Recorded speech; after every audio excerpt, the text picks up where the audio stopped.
Noun कहते हैं। संज्ञा को क्या कहते हैं इंग्लिश में? नाउन। अब सबसे पहले जानते हैं कि संज्ञा होती क्या है। ठीक है, संज्ञा किसको कहते हैं? तो संज्ञा जो है वो नाम को कहते हैं। किसको कहते हैं? नाम को।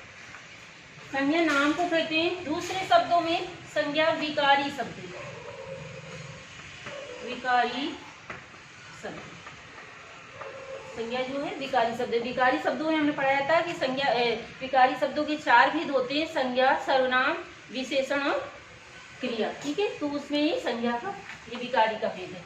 फिर तीसरे शब्दों में क्या शब्द है? संज्ञा क्या है? पद का एक भेद है। पद का एक भेद है। ठीक है, संज्ञा नाम को भी कहते हैं। संज्ञा जो है वो विकारी शब्द है और संज्ञा पद का एक भेद है। इन 3 चीजों से पता चलता है कि संज्ञा क्या है।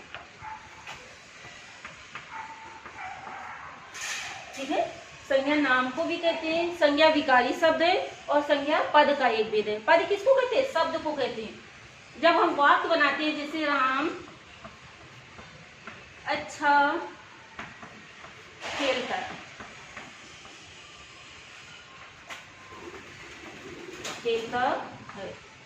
ये वाक्य बनाया। अब इसमें राम अलग कर देंगे, अच्छा जो अलग कर देंगे, खेलता जो अलग कर देंगे, तीनों चीजें अलग हो जाती हैं। ठीक है, राम क्या है? संज्ञा है। और अच्छा क्या है? विशेषण। और खेलता क्रिया। तो इसमें ये तीनों चीजें अलग हो जाती हैं, तो ये पद बन जाता है। तो यही पद का एक भेद है। संज्ञा क्या है? पद का एक भेद है। ये राम जो है वो संज्ञा है, इसीलिए पद का एक भेद कहा गया संज्ञा को। अब आती बच्चों संज्ञा की परिभाषा। संज्ञा की परिभाषा क्या है? किसी व्यक्ति, वस्तु, स्थान, भाव आदि के नाम को संज्ञा कहते हैं। ठीक है, इसमें क्या आया? व्यक्ति आया है, वस्तु आई है, स्थान आया है और भाव आया है। ये 4 चीजें आई हैं। तो किसी व्यक्ति, वस्तु, स्थान, भाव आदि के नाम को संज्ञा कहते हैं। जैसे मोहन, मोहन क्या है? उदाहरण में दिया ना मोहन। मोहन क्या है? व्यक्ति है। पुस्तक क्या है? वस्तु है। जयपुर क्या है? स्थान है। और बुढ़ापा क्या है? ये बुढ़ापा और क्रोध आता है भाव। तो ये चारों चीजें किसमें आ गई? व्यक्ति, वस्तु, स्थान और भाव में आ गई। ठीक है, अब आती बच्चों संज्ञा के भेद। संज्ञा के भेदों के बारे में वैसे तो संज्ञा के 3 भेद है। वो 3 भेद हमने दिए, व्यक्तिवाचक, जातिवाचक और भाववाचक। लेकिन कहीं कहीं 5 भेद भी दिए गए, वो भी मैं बताऊंगी कि किस प्रकार से 5 भेद होते हैं संज्ञा के। तो सबसे पहले संज्ञा के भेद हम जानते हैं। मूल रूप से संज्ञा के 2 भेद हैं। देखो, मूल रूप से संज्ञा के 2 भेद हैं। कौन कौन से हैं वो?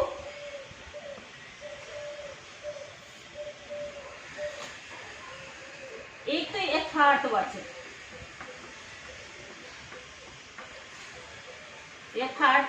और दूसरा भाववाचक।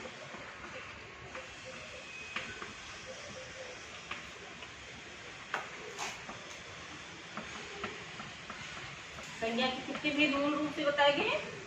2 भेद बचे, यथार्थवाचक और भाववाचक। हर जगह हम 3 भेद पढ़ते हैं, लेकिन इसको समझना बहुत जरूरी, परिभाषा रटनी नहीं जरूरी है। सब मेन पे जाओ कि संज्ञा के कितने भेद बताए। मूल रूप से संज्ञा के 2 भेद हैं, यथार्थवाचक और भाववाचक। वो किस प्रकार है? जो वास्तविक चीजें होती हैं, वास्तविक चीजें होती हैं इसमें, और दृश्य होती हैं, या कह दो मूर्त होती चीजें। ये तीनों चीजें इसमें ली जाती है। भाववाचक में अवास्तविक चीजें,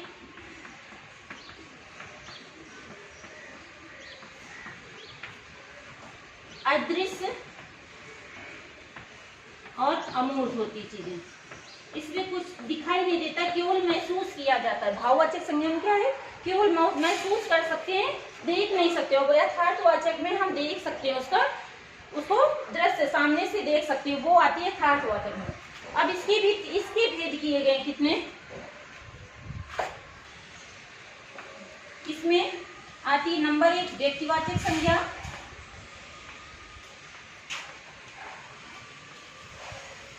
और नंबर 2 पे जातिवाचक संज्ञा, और नंबर 3 द्रव्यवाचक संज्ञा, और नंबर 4 समूहवाचक संज्ञा। समूहवाचक इनको क्या, इनको हम देख सकते हैं और ये यथार्थ होती है, ये अवास्तविक होती है, अदृश्य होती है और अमूर्त होती है। इनको केवल हम क्या महसूस कर सकते हैं। इसलिए ये 5 भेद बताए गए, व्यक्तिवाचक, जातिवाचक, द्रव्यवाचक, समूहवाचक और भाववाचक। इस प्रकार से ये 5 भेद होते हैं। और ये जो द्रव्यवाचक समूहवाचक है ये जातिवाचक का ही भेद है, इसी के अंतर्गत आता है। इसको बाद में अलग कर दिए गए दोनों को, ये जातिवाचक संज्ञा के अंतर्गत ही आते हैं। अब बच्चों आता है व्यक्तिवाचक संज्ञा। सबसे पहले बच्चों व्यक्तिवाचक क्या है? किसी व्यक्ति, वस्तु, स्थान, 3 चीजें ली जाती है। किसी व्यक्ति, वस्तु, स्थान विशेष का जहाँ बोध होता है वो व्यक्तिवाचक संज्ञा कहलाती है। इसमें ऐसे भी कह सकते हैं ये दृश्य होती है,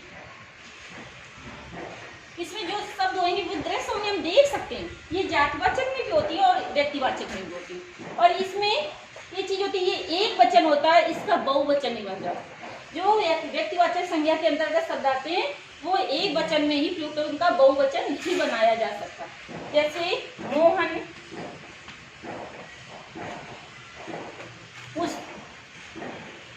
मोहन, जयपुर, रामायण। अब देखो मोहन का बहुवचन बनेगा नहीं बनेगा, मोहन ही होगा। जयपुर का भी बहुवचन नहीं बनेगा क्योंकि वो स्थान में आ रहा है और जयपुर केवल एक ही है। रामायण का भी अगर इसमें ही पुस्तक दे देते, जैसे इसमें देते पुस्तक शब्द, तो पुस्तक का बहुवचन बनता है, ठीक है, एक वचन भी होता है, बहुवचन भी बनता है। तो ये पुस्तक शब्द जो होता है वो जातिवाचक संज्ञा में आ जाएगा। और जो रामायण पुस्तक के अंदर जो रामायण आती है वो एक वचन है और एक ही बनी हुई, इसलिए व्यक्तिवाचक संज्ञा में आता है। अब आते जातिवाचक संज्ञा। अब देखो बच्चों, जातिवाचक और व्यक्तिवाचक संज्ञा दोनों क्या है? दृश्य, देख सकते हैं दोनों को, ठीक है। व्यक्तिवाचक संज्ञा वो होती है जो एक वचन ही बनती है, खाली उनका बहुवचन नहीं होता। और जो जातिवाचक संज्ञा होती है वो बहुवचन होती है, एक वचन तो होती है लेकिन उनका बहुवचन भी बनाया जा सकता है। अब जातिवाचक क्या है? जिसमें एक वचन होकर उसका बहुवचन बनाया जा सके, वो जातिवाचक संज्ञा पर। या कोई जाति के अंदर, जैसे लड़का है, लड़का शब्द लिया, अब लड़के की क्या जाति है ना लड़के की, तो ये जातिवाचक संज्ञा के लड़के बहुत सारे होते हैं, ठीक है, इसलिए लड़का जातिवाचक। ऐसी पुस्तक भी है, पुस्तक भी बहुत सारी होती है, इसलिए जातिवाचक संज्ञा में आती है। इसके बाद जैसे कुर्सी, वस्तु में लगी कुर्सी, कुर्सी, संसार सब लेंगे, ठीक है। अब कुर्सियां तो बहुत सारी है ना, तो ये किसमें आएगी? जातिवाचक में आएगी। और संसार जो है वो बहुत फैला हुआ है, इसलिए संसार भी जातिवाचक संज्ञा में आएगा। अगर संसार के अंदर कोई राज्य या जिला वो दे देते मतलब देश, तो वो किसमें आता है? व्यक्तिवाचक। जैसे भारत दे दिया, भारत शब्द दिया ना, अब भारत किसमें आएगा? व्यक्तिवाचक संज्ञा में आएगा। और संसार जो आएगा वो जातिवाचक संज्ञा में आएगा, ठीक है। अब इसके बाद लेते हैं भाववाचक संज्ञा। भाववाचक संज्ञा क्या है? जिसमें जिस सब संज्ञा शब्दों में हर्ष, शोक, घृणा, अवस्था, इन चीजों का बोध होता है वो भाववाचक संज्ञा कहलाती है। और ये अदृश्य होती है। कैसी होती है? अदृश्य, जो दिखाई नहीं देती, हम केवल महसूस कर सकते हैं इन चीजों को, वो भाववाचक संज्ञा के अंतर्गत आता है। इसमें कौन से शब्द आएंगे? जैसे क्रोध, दुख, बुढ़ापा, लंबाई, ये शब्द आते हैं, ठीक है। क्रोध को हम देख सकते हैं? नहीं देख सकते। दुख को देख सकते हैं? नहीं देख सकते। बुढ़ापा भी हमें दिखाई नहीं, केवल हम क्या करते हैं? महसूस कर सकते हैं उसको केवल, ठीक है। इसलिए भाववाचक संज्ञा के अंतर्गत आते हैं। अब देखो बच्चों, आते हैं 2 और भेद बताए थे हमने। चौथा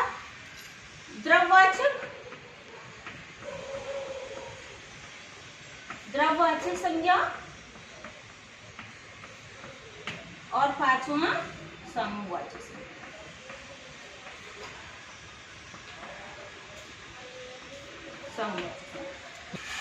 बच्चों द्रव्यवाचक संज्ञा और भाववाचक संज्ञा, ठीक है। भाववाचक संज्ञा द्रव्यवाचक संज्ञा और समूहवाचक संज्ञा, ये दोनों किसके भेद हैं? जातिवाचक संज्ञा के ही भेद हैं, ठीक है। द्रव्यवाचक संज्ञा में किसका करते हैं? तरल पदार्थों का, जैसे सोना, चांदी, दूध, घी आदि, इन चीजों का इसमें बोध होता है, इसमें द्रव्यवाचक में। अब समूहवाचक क्या है? जिसमें संगठन, दल या समुदाय का बोध होता है, ठीक है। इसमें संगठन, दल या समुदाय का बोध होता है, वो समूहवाचक संज्ञा के अंतर्गत आता है। अब इसमें कौन कौन सी चीजें आती है? जैसे लेते कक्षा, ठीक है, बाजार,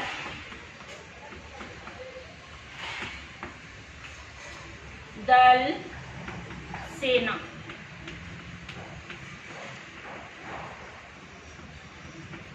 ये चीजें लेते हैं। इसमें कक्षा क्यों आई? कक्षा इसलिए है कि कक्षा में लड़के और लड़कियां सारे शामिल होते हैं, इसलिए ये कक्षा शब्द किसमें? समूहवाचक संज्ञा में आता है। बाजार में हर तरह का व्यक्ति शामिल होता है, पशु की भी बाजार होती है, वस्तुओं की भी बाजार होती है, इसलिए बाजार शब्द भी समूहवाचक संज्ञा के अंतर्गत आता है। दल भी समूहवाचक संज्ञा के अंतर्गत, सेना भी समूहवाचक संज्ञा के अंतर्गत। तो इस प्रकार ये 5 भेद होते हैं